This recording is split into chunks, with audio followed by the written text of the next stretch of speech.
Now, while President Obama continues to tank in the latest polls, the left is getting desperate and once again proving that they will do anything to try and help their fledgling candidate, even if that means making up blatant lies about his opponent. Now, here is DNC chairwoman Debbie Wasserman Schultz lying about what Governor Romney said at the last debate. During the entire section of the debate on the Middle East, Mitt Romney didn't bring up Israel once, and I think it just shows that he really isn't committed to Israel in the way that he says he is, and has really only used the issue as a political opportunity. Now, I'm not sure what the Congresswoman was watching on Monday night, but Romney actually mentioned Israel 14 times. Here's the proof. Our ally, Israel, with Israel, between Israel and the United States, stand with Israel. And if Israel is attacked, I was in Israel, ourselves in Israel. You skipped Israel. That you skipped Israel. With Israel, Prime Minister of Israel, the turmoil with Israel, tensions with Israel. Are Israel and the Palestinians closer to reaching a peace agreement? And joining me now with reaction, the author of the #1 New York Times bestseller, Culture of Corruption, Michelle Malkin, is back with us. You know, they lie a lot. Fast and furious. We've been discussing the Benghazi cover-up. Why lie about something that was so easily proven to be a lie? Why would Debbie Wasserman Schultz do that? Why is the campaign lie about Benghazi when they knew within hours? I don't get it. Well, with Debbie Wasserman Schultz, if it's a day that ends in Y, it's another day for a bald-faced Debbie Wasserman Schultz lie. And there are so many times when she has made statements that are so blatantly false, and she is in a league of prevarication of her own. I mean, this has not been the only time that she's been caught. There's a whole laundry list with particular regard to when she's trying to pander to Jewish voters. And you might recall this, I'm sure you talked about it, Sean, when she blatantly lied about what the Israeli ambassador said about the GOP. She told Jewish voters at a DNC event that, quote, no less than Ambassador Michael Oren said this, that Republicans are, what they're doing is dangerous for Israel. And the Israeli ambassador, Michael Oren, immediately fact-checked her skirt on fire and said that he had never said such a thing. But what they do is launch these lies like missiles out there and hope that somehow that they stick. And they're ending up, I think, destroying the reputation, certainly, of Debbie Wasserman Schultz.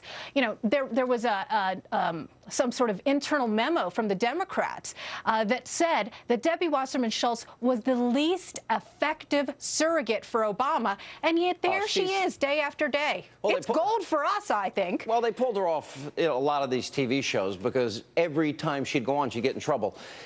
At the end of the day, doesn't this really come back to the economy and the fact that 25 million Americans are unemployed, 1 in 6 in poverty, 17 million more Americans are on food stamps, bringing that number to 49 million Americans.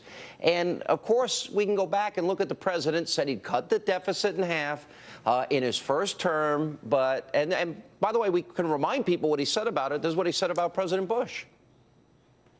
The problem is that the way Bush has done it over the last 8 years is to take out a credit card from the Bank of China in the name of our children, driving up our national debt from $5 trillion for the first 42 presidents. Number 43 added $4 trillion by his lonesome, so that we now have over $9 trillion of debt that we are going to have to pay back. $30,000 for every man, woman, and child. That's irresponsible. It's unpatriotic. Imagine if we called the president irresponsible and unpatriotic. Chris Matthews would have a heart attack on top of the stroke that he's going to have, according to President Obama. But in all seriousness, by his lonesome, $6 trillion in new Obama debt, he promised to cut it in half. Fewer Americans working, more people in poverty, more people on food stamps. Doesn't it come down to this? It certainly does. Keep playing that soundbite, Sean, because I think as long as the Republicans and conservatives are out there reminding people of the failures and the record, the failed record, versus the high and mighty hope and change rhetoric, I don't see why there still is an undecided voter left. And I think that Mitt Romney was very effective in the last debate in tying economic security and national security. And when you have have these lying, we've talked about them before, the lying liars and the crap weasels like Debbie Wasserman Schultz out there. And she really is in a classlessness all by herself, accusing people of being unpatriotic, both in their criticism of Obamanomics, but also of these bloody derelictions of duty when it comes to national security. I think we can't lose. We can't. Michelle Malkin, great to see you as always. Thanks for being with us. You bet. And